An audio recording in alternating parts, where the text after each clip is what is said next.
अगली खबर का रुख करेंगे। बात बिहार विधानसभा चुनाव की करते हैं। चुनाव को लेकर गहमागहमी बढ़ गई है।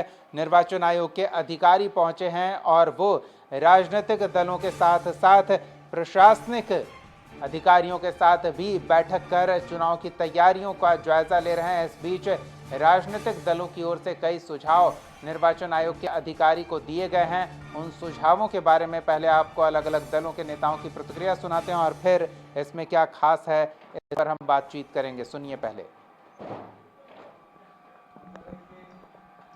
के बाद बहुत सारे लोग रहते हैं तो चुनाव का डेट तय हो जाए कि जो लोग बाहर से भी जो आते हैं छठ में वो अपना वोट दे सके। तो यही सब हम लोगों ने आग्रह किया इलेक्शन कमीशन।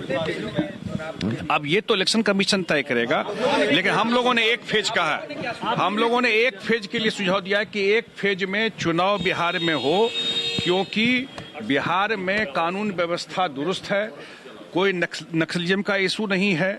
अगर महाराष्ट्र में एक फेज में चुनाव हो सकता है तो बिहार में एक फेज में चुनाव क्यों नहीं हो सकता? एक फेज में चुनाव होना चाहिए। नहीं, इस पर कोई बात मैंने कहा नहीं। ये एक एक्सरसाइज बहुत अच्छा एक्सरसाइज था, सारे पार्टियों को इन्वॉल्व किया गया। मतदान है वो 1 से 2 फेज में 2 फेज तक में करवा लिया जाए, क्योंकि ज्यादा फेज होने से इस पर जो है मतदाता को भी और जो हमारे उम्मीदवार होते हैं उनका भी खर्च भी बढ़ता है और सारा चीज इंस्टीट्यूशन जो है इससे बाधित भी होता है। इसीलिए बहुत लंबा चुनाव का प्रोसेस नहीं किया जाए।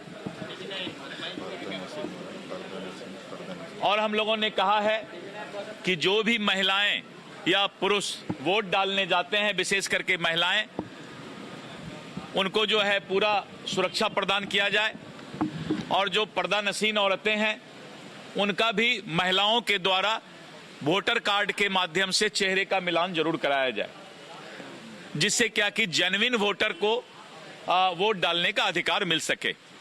तेजस्वी बाबू का जो भी सुझाव था वो सारे सुझाव को हम लोगों ने लिखित रूप से माननीय चुनाव आयोग को सौंपने का काम किया है और हमने धन्यवाद दिया कि आप यहाँ पर आए हैं और अच्छा समय उन्होंने दिया, हमारी बातों को सुना।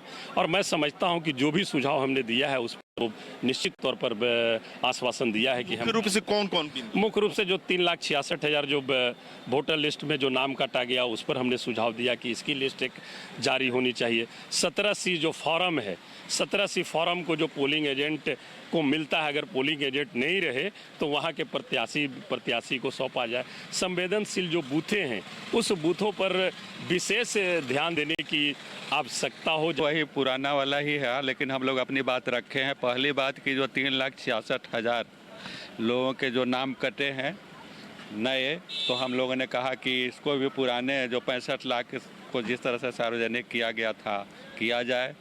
नंबर 2 की हम लोग देखें कि बिहार में जनरल जो जनगणना है उसमें महिला का अनुपात 914 के करीब है 11 वाले हिसाब से। अभी जो देख रहे हैं कि इसमें जो वोटर सूची है इसमें घट के 892 हो गया है। तो ये गैप कहाँ से पैदा हुआ? क्या महिलाओं का नाम ज़्यादा काटा गया है? चलिए, तो अलग अलग राजनीतिक दलों की अलग अलग प्रतिक्रिया आई है, अलग अलग सुझाव निर्वाचन आयोग के साथ हुई बैठक में दिए गए। तो इन सुझावों को लेकर एक एक हम थोड़ा समझने का प्रयास करेंगे अपने सहयोगी राजीव रंजन से। तो राजीव, सबसे पहले तो तर्क ये दिया जा रहा है जो अब तक हुआ नहीं है, 1 या 2 मैक्सिमम चरण में बिहार का चुनाव संपन्न करा लिया जाए।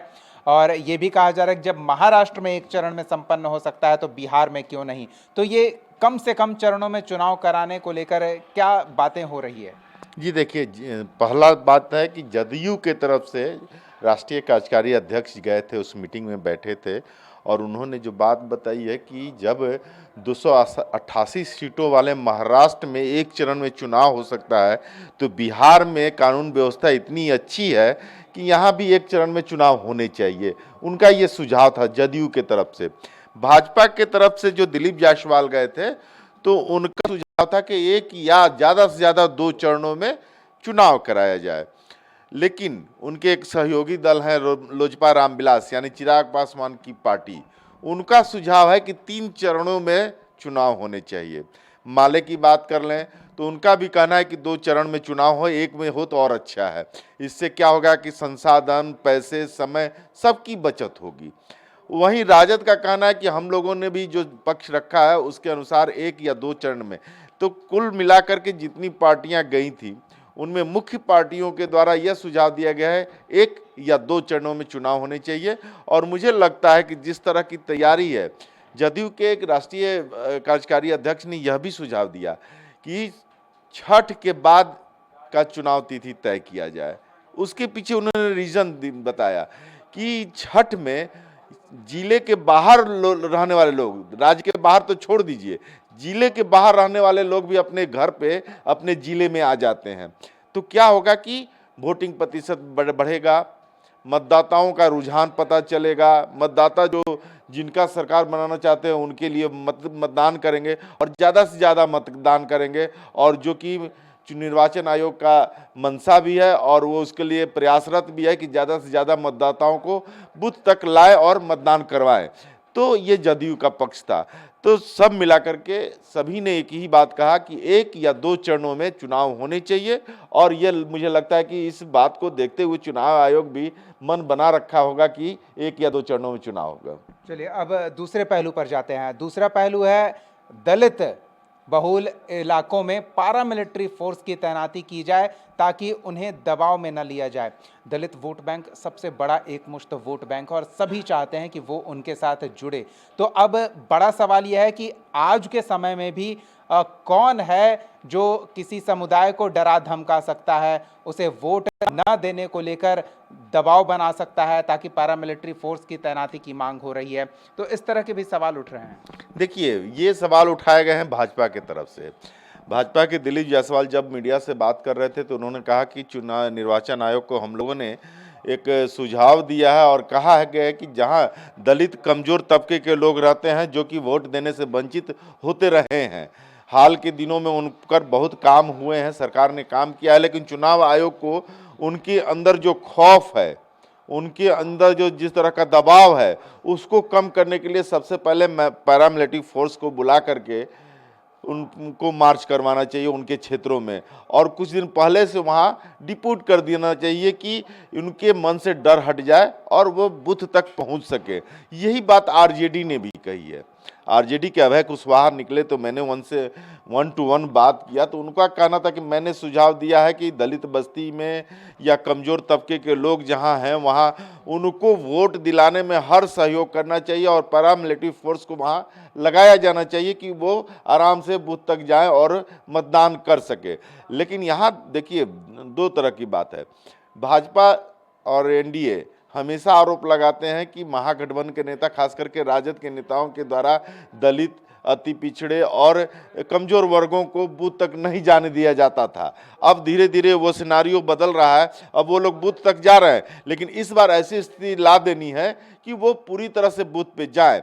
तो ये आरोप प्रत्यारोप है एक दूसरे पर, लेकिन इतना तय है कि सभी की मंशा है कि ज़्यादा से ज़्यादा मतदान हो और इसके लिए वो पैरामिलिट्री फोर्स का डिपोटेशन चाहते हैं उन इलाकों में जहां इनकी भरमार है, इनकी संख्या ज़्यादा है। एक और मांग विशेष रूप से बीजेपी की तरफ से आई है जिसको लेकर हम देख चुके हैं, यूपी में विवाद हो चुका है, दिल्ली में भी विवाद हो चुका है, और वो है पर्दा नशी का चेहरा मिलान करना। कई बार बूथों से ऐसी खबरें भी आई है कि आप किसी पर्दा नशी को चेहरा दिखाने के लिए बोलें और वहां वो अड़ जाए। तो कई बार इस तरह की खबरें आई है कि बुर्खा पहनकर पुरुष या पहले वोट दे चुकी महिलाएं भी दोबारा वोट देने पहुंची हैं। तो इन सब के बीच अब निर्वाचन आयोग के सामने चुनौती होगी, निष्पक्ष और जो वोटर है वैध वोटर ही मतदान के लिए पहुंचे। ये पर्दा नशी वाली मांग क्या है?